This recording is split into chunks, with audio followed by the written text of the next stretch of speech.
Sektor pariwisata selama ini dinilai belum maksimal dalam berkontribusi kepada masyarakat Bali, terutama pertanian dalam arti luas yang masih dihantui kesulitan dalam akses pasar.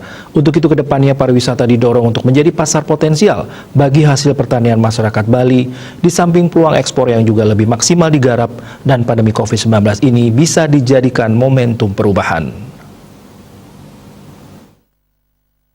Gubernur Bali Wayan Koster menjelaskan pada kondisi normal di luar pandemi COVID-19 ada 16 juta wisatawan yang datang ke Bali setiap tahunnya untuk memanfaatkan berbagai fasilitas di Bali, melihat kebudayaan Bali dan menikmati berbagai hidangan di restoran di Bali.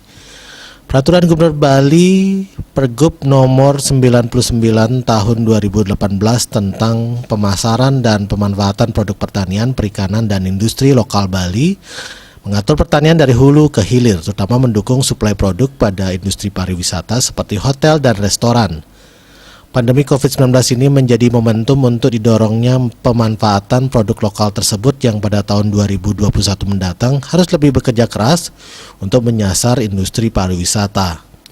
Pasokan di hotel harus diketahui sumbernya, jangan sampai segala hal yang dikonsumsi wisatawan yang tertarik datang ke Bali justru datang dari luar Bali. Petani jika ditanyakan apakah merasakan manfaat dari pariwisata Bali, umumnya menjawab tidak ada.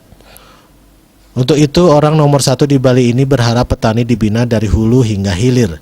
Jangan sampai saat sudah dibina, namun ketika sudah panen, hasil panen tidak terurus. Kedepan, Gubernur Koster mengatakan pasar produk pertanian akan lebih dikembangkan, yaitu pertama untuk memenuhi pasar domestik, yaitu masyarakat Bali. Kedua, memenuhi kebutuhan wisatawan yang datang ke Bali. Ketiga, mengembangkan kerjasama antar daerah. Dan keempat, untuk ekspor yang akan terus dikembangkan. Sementara itu, pelaku pertanian yang juga Ketua Forum Petani Muda Bali, Komunitas Petani Muda Keren, Anak Agung, Gede Agung, Wedetame P, mengatakan, di tengah pandemi COVID-19 yang menurunkan pasokan produk pertanian ke pasar lokal, baik itu sektor pariwisata, pasar maupun swalayan, pasar ekspor harus digarap lebih maksimal. Ia mengaku peluang ekspor produk pertanian lokal cukup tinggi di tengah pandemi COVID-19.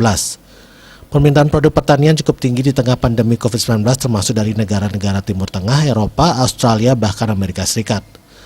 Permintaan pada komoditi baru juga menggeliat seperti vanila dalam bentuk olahan, buah-buahan, jagung, dan ubi-ubian. Pihaknya optimis jika ke depan ekspor produk pertanian Bali akan lebih menggeliat. Namun para petani menunggu distribusi bisa lancar dan harga lebih murah. Widya Stuti, Bisnis Bali melaporkan.